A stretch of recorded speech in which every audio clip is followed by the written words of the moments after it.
Hello વિદ્યાર્થી મિત્રો, હું મિહિર પટેલ આપણે યુટ્યુબ ચેનલ દીપમ જ્ઞાન ક્રાંતિમાં આપ સૌનું હાર્દિક સ્વાગત કરું છું. આ વિડીયોમાં આપણે ધોરણ 12 વિષય ઇકોનોમિક્સ જેનું ચેપ્ટર નંબર 9 વિદેશ વેપાર અંગેનું છે.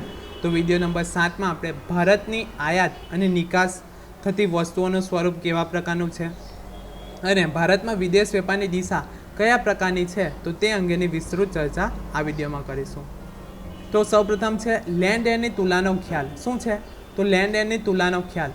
તો લેન્ડ એન્ડની તુલા કોને કહેવામાં આવે તો એ તમને વ્યાખ્યા તરીકે પૂછાઈ શકે કે લેન્ડ એન્ડની તુલા એટલે શું? તો કોઈ એક દેશના અન્ય દેશો સાથેના વેપારના મૂલ્યનું સરવૈયું, જેમાં વસ્તુઓ તથા સેવાઓના વેપારનું મૂલ્ય, સાધનોની હેરફેરનો ખર્ચ અને મૂડી વેપારના મૂલ્યની નોંધ થાય છે.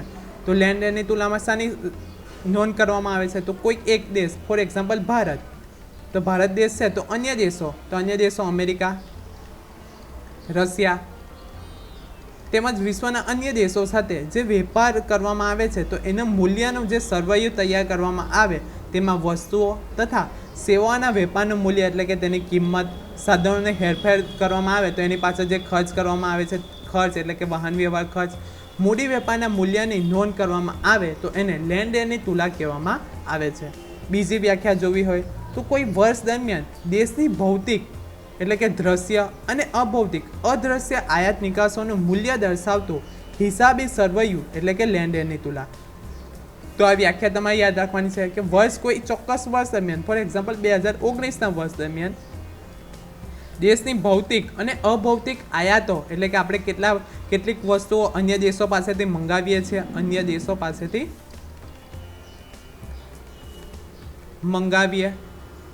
અને નિકાસ એટલે કે અન્ય દેશોમાં આપણે ભારતમાં ઉત્પાદન થયેલી હોય પરંતુ અન્ય દેશોમાં વેચવામાં આવે તો તેનું જે મૂલ્ય દર્શાવતું હિસાબી સરવૈયું છે તો એને લેન્ડ એન્ડની તુલા કહેવામાં આવે છે.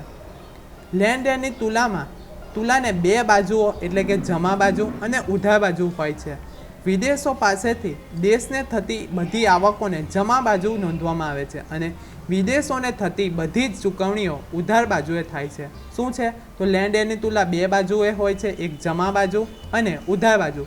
તો વિદેશો પાસેથી દેશને થતી બધી જ આવકો જમા બાજુ હોય છે એટલે કે આપણે નિકાસ જે કરીએ છીએ, જેટલા પ્રમાણમાં આપણે નિકાસો કરીએ છીએ અને જે આવક પ્રાપ્ત થાય છે તો એ આવકને આપણે ક્યાં દર્શાવીએ છીએ? તો જમા બાજુએ દર્શાવીએ છીએ. જ્યારે વિદેશોને થતી બધી ચૂકવણીઓ ઉધાર બાજુએ થાય છે એટલે કે આપણે કોઈક વસ્તુઓ પાસેથી આયાત કરીએ છીએ, અન્ય દેશો પાસેથી વસ્તુઓ મંગાવીએ છીએ તો હવે એ વસ્તુઓ આપણને મફત મળવાની નથી. તો આપણે જે એ વસ્તુઓ મંગાવીએ છીએ ત્યારે જે આપણને ખર્ચ થાય છે તો એ જે આપણે ચૂકવણી કરવામાં આવે છે તો એને ઉધાર બાજુએ દર્શાવવામાં આવે છે. એટલે કે જમા બાજુએ આપણે જે નિકાસ કરીએ છીએ, આપણે કોઈક અન્ય દેશોમાં એને વસ્તુઓ મોકલીએ છીએ તો તેમાંથી જે આપણને આવક પ્રાપ્ત થાય છે તો એને જમા બાજુ દર્શાવવામાં આવે છે. અને આપણે કોઈક અન્ય દેશો પાસેથી વસ્તુઓ આયાત કરીએ છીએ એટલે કે વસ્તુઓ મંગાવીએ છીએ તો એ વસ્તુ મંગાવીએ છીએ તો એની પાછળ જે ખર્ચ કરવામાં આવે છે તો એ ચૂકવણી કરવામાં આવે છે તો એને ઉધાર બાજુએ દર્શાવવામાં આવે છે. હવે લેન્ડ એન્ડની તુલાના પ્રકારો, તો આ તમને શોર્ટ ક્વેશ્ચનમાં પૂછાઈ શકે કે લેન્ડ એન્ડની તુલાઓના પ્રકારો કેટલા છે? તો લેન્ડ એન્ડની તુલાના બે પ્રકાર છે, સમતોલ અને અસમતોલ હોય છે. તો એ જોઈએ. તો સમતોલ તુલામાં જમા અને ઉધાર બાજુના સરવાળાઓ સમાન હોય છે, જ્યારે અસમતોલ તુલામાં જમા અને ઉધાર બાજુના સરવાળા સરખા હોતા નથી. શું હોય છે? તો સમતોલ બાજુમાં જે જમા અને ઉધાર બાજુનો જે સરવાળો હોય છે તો એ સમાન હોય છે. ફોર એક્ઝામ્પલ જમા બાજુ એટલે કે 100 રૂપિયા જે છે તો એ આપણને આવક પ્રાપ્ત થાય છે શામાંથી? તો નિકાસમાંથી. એટલે કે આપણે અન્ય દેશોને વસ્તુઓ મોકલીએ છીએ ત્યારે આપણને 100 રૂપિયા પ્રાપ્ત થાય છે અને આપણે આયાત કરીએ છીએ, અન્ય દેશોમાંથી વસ્તુઓ મંગાવીએ છીએ ત્યારે પણ આપણને 100 રૂપિયા આપણે ચૂકવીએ છીએ. તો આ 100 રૂપિયા બંને બરાબર થાય છે તો આને શું કહેવામાં આવે છે? સમતોલ તુલા દર્શાવવામાં આવે છે. એટલે કે જમા બાજુ પણ સરખી અને ઉધાર બાજુ પણ સમાન હોય તો એને શું કહેવામાં આવે છે? તો સમતોલ તુલા કહેવામાં આવે છે. જ્યારે અસમતોલ તુલા જમા અને ઉધાર બાજુનો સરવાળો સરખો હોતો નથી. ફોર એક્ઝામ્પલ જમા બાજુ આપણને 100 હોય અને ઉધાર બાજુ 200 હોય તો આ અસમાન દર્શાવે છે એટલે કે આમાં તફાવત જોવા મળે છે તો એને શું કહેવામાં આવે છે? તો અસમતોલ તુલા તરીકે ઓળખવામાં આવે છે. જ્યારે જમા બાજુનો સરવાળો ઉધાર બાજુના સરવાળા કરતાં વધુ હોય તો લેન્ડ એની તુલામાં પૂરાંત આવે છે એમ કહેવાય છે. શું છે? તો જમા બાજુનો સરવાળો એટલે કે જે નિકાસ છે તો એ આપણી 200 હોય. જમા બાજુમાં જે સરવાળો છે એ 200 હોય અને જે ઉધાર બાજુ છે તો એનો સરવાળો કરતાં વધુ હોય એટલે કે જે ઉધાર બાજુ છે તો 100 રૂપિયા. તો આપણને જે વધારાના 100 રૂપિયા મળે છે તો એ વધારાના જે 100 રૂપિયા આપણને મળ્યા તો એને શું કહીશું? નફો કહીશું. તો તેના કારણે જે લેન્ડ એન્ડની તુલા છે તો એ કેવી હશે? તો પૂરાંતવાળી હશે. એટલે કે ટૂંકમાં જમા બાજુ વધારે હશે ને ઉધાર બાજુ જે સરવાળો હશે તો એ ઓછો હશે. તો એવા લેન્ડ એન્ડની તુલાને આપણે શું કહીશું? તો પૂરાંતવાળું આપણે તુલા કહીશું. જ્યારે ઉધાર બાજુનો સરવાળો જમા બાજુના સરવાળા કરતાં વધુ હોય તો લેન્ડ એની તુલામાં ખાધ છે એટલે કે આપણને નુકસાન થાય છે. ફોર એક્ઝામ્પલ, જમા બાજુ 100 રૂપિયા, ઉધાર બાજુ 200 રૂપિયા હોય તો આપણને જે 100 રૂપિયા ખોટ જાય છે તો આવી જે લેન્ડ એની તુલા છે 100 રૂપિયા ખોટ જાય છે તો આવી લેન્ડ એની તુલાને આપણે શું કહીશું? તો ખાધવાળી લેન્ડ એની તુલા કહીશું. તો આ તમારે યાદ રાખવાનું છે. બંનેમાં કન્ફ્યુઝ ન થતા જમા બાજુનો જો સરવાળો ઉધાર બાજુના સરવાળા કરતાં વધુ હોય તો તેવા લેન્ડ એની તુલાને આપણે કેવી કહીશું? તો પૂરાંતવાળી કહીશું. જ્યારે ઉધાર બાજુનો સરવાળો જમા બાજુના સરવાળા કરતાં વધુ હોય એટલે કે ખોટ જાય તો એવા લેન્ડ એની તુલાને આપણે શું કહીશું? તો ખાધવાળી લેન્ડ એની તુલા તરીકે ઓળખીશું. આ નોંધ આપવામાં આવે છે કે ડબલ એન્ટ્રી બુક કીપિંગ પ્રમાણે લેન્ડ એની તુલા સમતોલ હોય છે પરંતુ વાસ્તવમાં તેમાં ખાધ અથવા તો પૂરાંત બંને હોઈ શકે છે. એટલે કે ફક્ત દર્શાવવા ખાતર આપણે કહી શકીએ કે સમતોલ તુલા છે પરંતુ હકીકતમાં એ ખાધમાં અથવા તો પૂરાંતમાં એ લેન્ડ એની તુલા હોઈ શકે છે. એટલે કે નફો પણ હોઈ શકે છે અથવા તો ખોટ પણ હોઈ શકે છે. હવે જોઈએ લેન્ડ એની તુલાના ખાતાઓ. તો 2 ખાતાઓ હોય છે, ચાલુ ખાતું અને મૂડી ખાતું. તો ચાલુ ખાતું કોને કહેવામાં આવે? તો આ ખાતામાં નીચેની બાબતો એટલે કે જમા અને ઉધાર રકમો નોંધવામાં આવે છે. જ્યારે ભૌતિક વસ્તુઓના વેપારનું મૂલ્ય એટલે કે ભૌતિક વસ્તુઓની નિકાસ કમાણી જમા બાજુ અને ભૌતિક વસ્તુઓની આયાતનો જે ખર્ચ કરવામાં આવે છે તો ઉધાર બાજુએ નોંધવામાં આવે છે. એટલે કે આપણે જે પણ કોઈ ભારત દેશમાં ઉત્પાદન થતી વસ્તુઓ આપણે અન્ય દેશોમાં મોકલીએ તો એમાંથી જે આપણને આવક પ્રાપ્ત થાય તો એને જમા બાજુએ નોંધવામાં આવે છે. જ્યારે આપણે અન્ય દેશો પાસેથી વસ્તુઓ મંગાવીએ અને તેની પાછળ જે ખર્ચ કરવામાં આવે અથવા તો એ વસ્તુ ચૂકવીએ છીએ તો એને ઉધાર બાજુએ દર્શાવવામાં આવે છે. આ વિભાગના સરવાળાને વેપાર તુલા કહેવામાં આવે છે.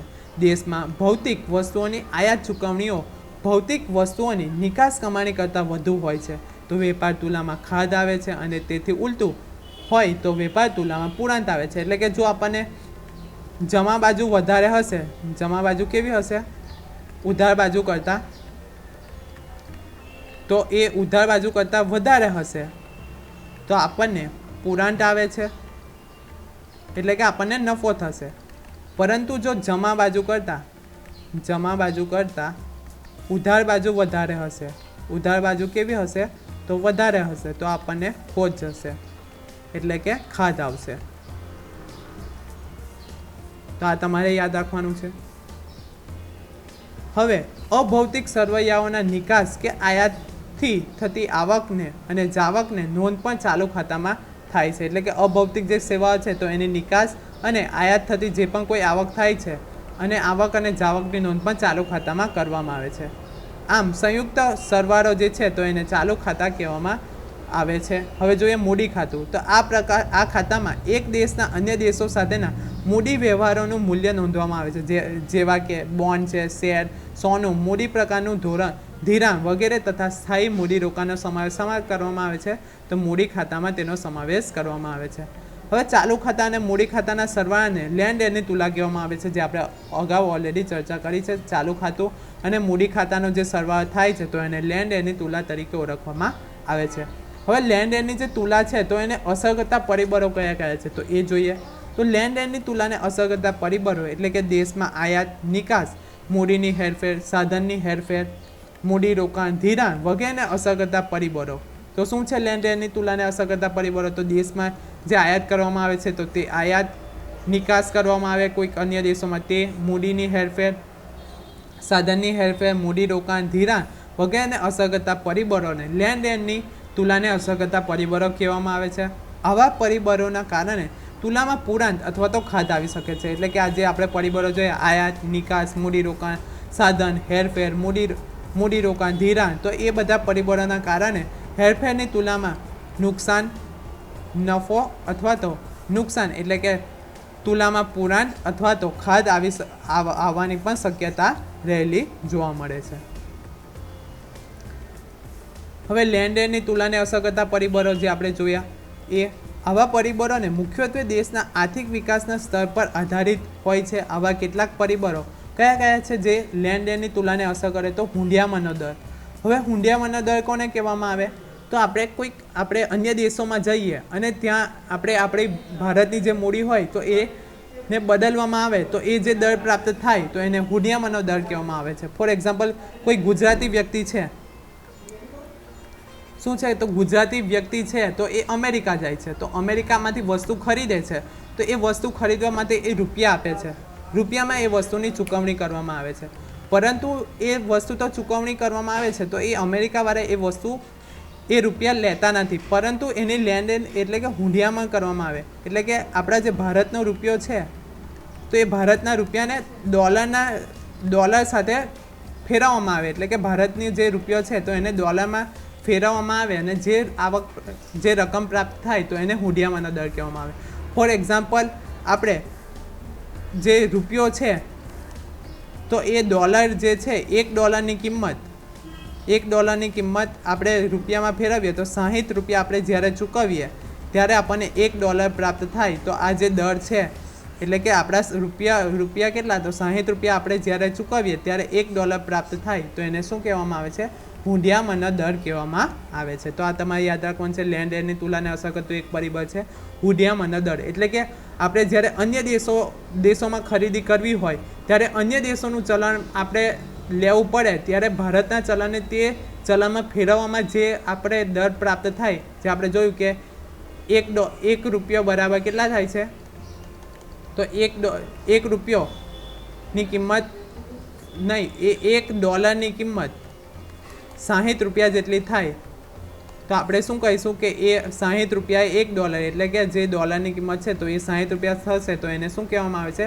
હુંડિયામણનો દર તરીકે ઓળખવામાં આવે છે. ત્યારબાદ છે વેપાર થતી વસ્તુઓ અને સેવાઓની પોતાના દેશમાં તથા વિદેશોમાં કિંમત. તો આપણે જે વેપાર કરવામાં આવે છે ત્યારે વસ્તુઓ અને સેવાઓમાં પોતાના દેશમાં તેની કિંમત શું છે અને વિદેશમાં તેની કિંમત શું છે.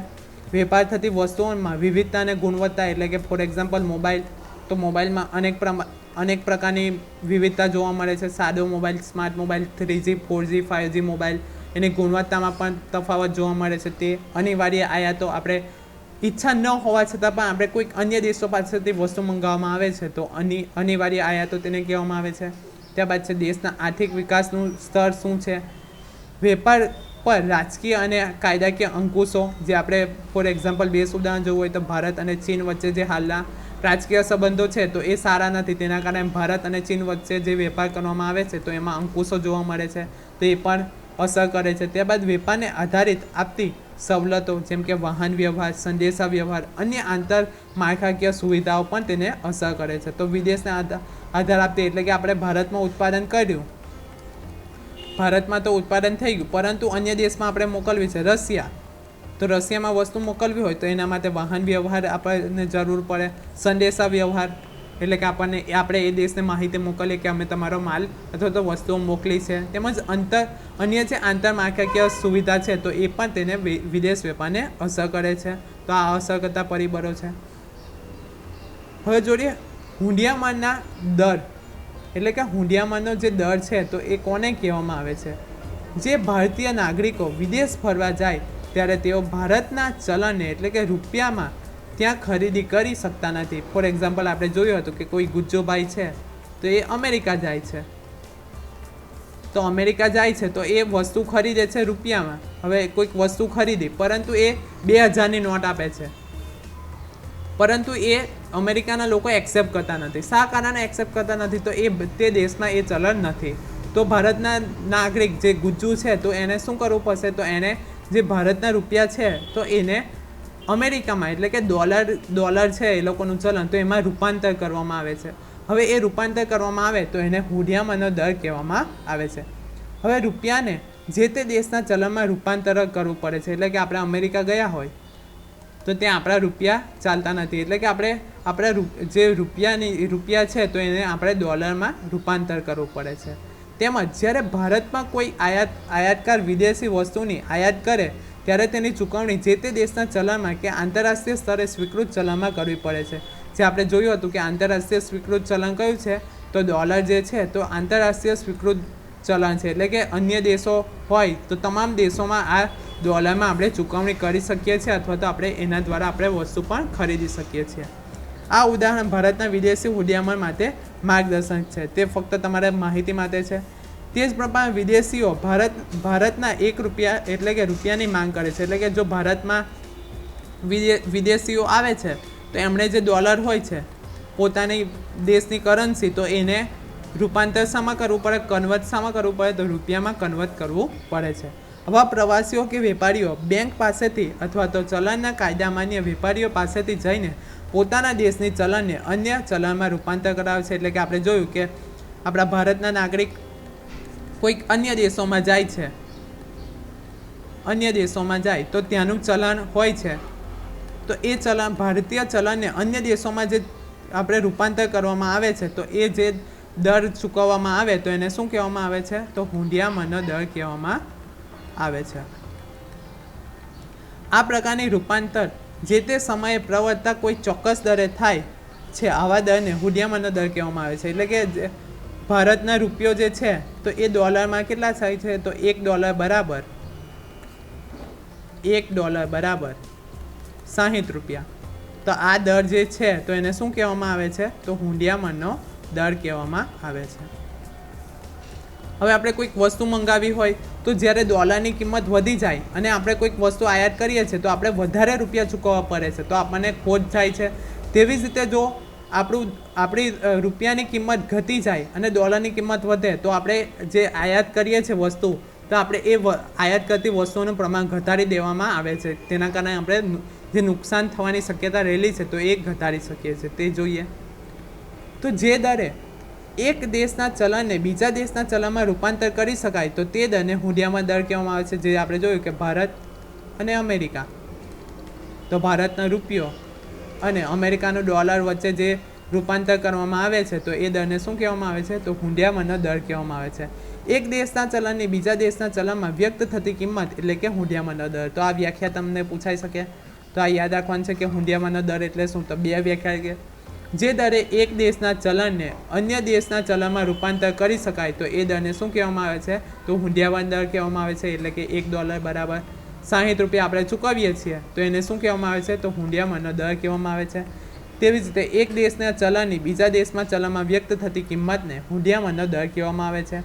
કોઈ એક દેશ માટે હુંડિયામણનો દર એટલે વિદેશી ચલણના એક એકમની પોતાના દેશમાં ચલણમાં વ્યક્ત થતી કિંમત, એટલે કે વિદેશી ચલણનું એક એકમ ખરીદવા માટે પોતાના દેશના ચલણ માટે જેટલા એકમની રકમ ચૂકવવી પડે તે કિંમત. ફોર એક્ઝામ્પલ US $1 બરાબર ₹60 હુંડિયામણનો દર એવો થાય કે $1 ખરીદવા માટે ભારતીય નાગરિકે ₹60 ચૂકવવા પડે, જે આપણે ઉદાહરણ જોયું છે.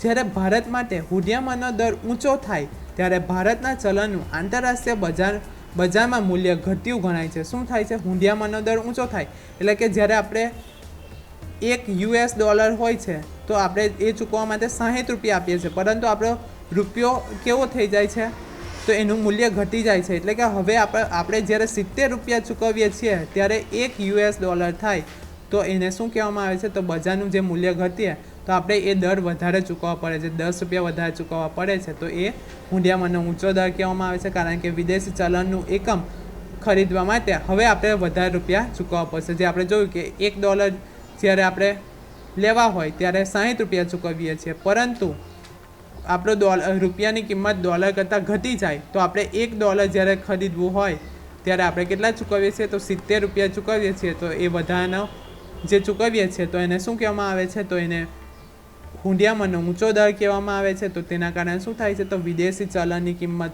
વધે છે, તો એના કારણે જે વિદેશી વસ્તુઓ છે તો એ મોંઘી બને છે અને ભારતનું રૂપિયાનું જે મૂલ્ય છે તો એ ઓછું થયેલું જોવા મળે છે. તેના કારણે આપણે કોઈ વિદેશી વસ્તુઓ મંગાવી હોય તો એ આપણને મોંઘી પડે છે.